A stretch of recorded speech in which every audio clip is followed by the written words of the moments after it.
On March 17th, 180 AD, in a damp military outpost near Vienna, the last good emperor died, whispering to his generals. His 19-year-old son Commodus, golden-haired and empty-eyed, stood watching. Before the body cooled, the boy made three decisions: abandon the Germanic wars, return to Rome, and execute every officer who disagreed. The Senate rejoiced at their new emperor. They didn't yet understand. Rome wasn't getting a ruler. It was getting a demigod who played with empires like toy soldiers, a narcissist who believed Jupiter spoke to him in dreams, and a gladiator who would fight 735 public matches while the government collapsed around him. This is the story of how one man's madness exposed the fatal flaw in imperial power.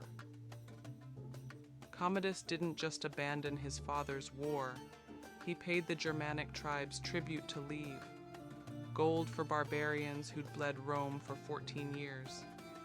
The army was stunned. Veterans who had served Marcus Aurelius wept as they piled corpses onto pyres, knowing their sacrifices meant nothing. But Commodus was already racing south in a jeweled carriage, his mind fixed on one thing: spectacle. Within weeks of reaching Rome, he staged games so lavish they bankrupted the treasury. 100 lions released simultaneously, dwarves battling women dressed as Amazons, and at the center of it all, the emperor himself, dressed as Hercules, clubbing disabled prisoners to death with a gilded club. His sister Lucilla saw the danger first. She conspired with senators to assassinate him in 182 AD. The plot failed. What came next was a purge that would make Tiberius blush. Lucilla exiled to Capri, where guards starved her to death. Her alleged co-conspirators were tied to posts in the Forum, their skins slowly peeled off with oyster shells.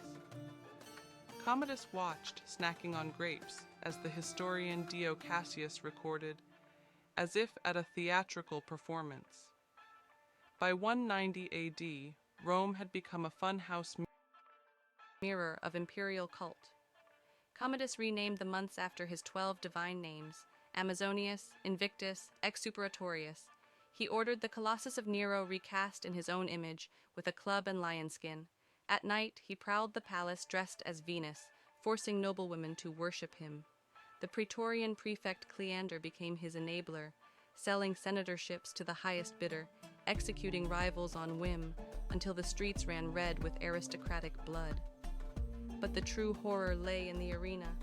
Ancient sources claim Commodus fought 735 gladiatorial combats against crippled veterans, exotic animals, and once against a giraffe he decapitated with a specially curved sword. He never lost, because to wound the emperor was death, to defeat him, unthinkable. The Roman people, addicted to bread and circuses, cheered as their government dissolved into pantomime. The grain supply collapsed. Plague returned. And Commodus? He commissioned a giant marble penis erected in the Forum, declaring himself the new Romulus.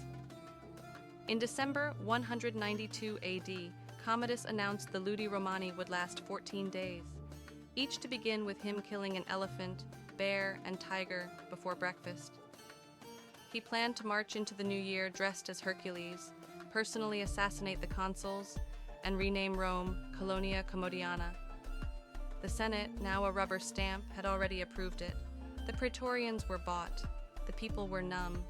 Only 3 people stood in his way: his mistress Marcia, his chamberlain Eclectus, and the new Praetorian prefect Latus.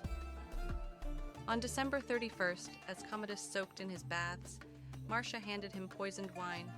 When he vomited it up, they sent in Narcissus, his wrestling partner, to strangle him in the steam. The boy who believed he was a god died choking on his own vomit, naked and alone. The Senate immediately declared damnatio memoriae, erasure from history. His statues were beheaded, his name chiseled off monuments, but the damage was done. In 12 years, Commodus had proven an empire was only as stable as its weakest ruler. The year of 5 emperors would follow, then the crisis of the 3rd century, and through it all, one question would haunt Rome. If this could happen under Marcus Aurelius's own son, was any system safe from human madness? We remember Commodus as the villain of Gladiator, a petulant brat with daddy issues. But the truth is far darker. He wasn't an anomaly. He was the logical endpoint of imperial worship.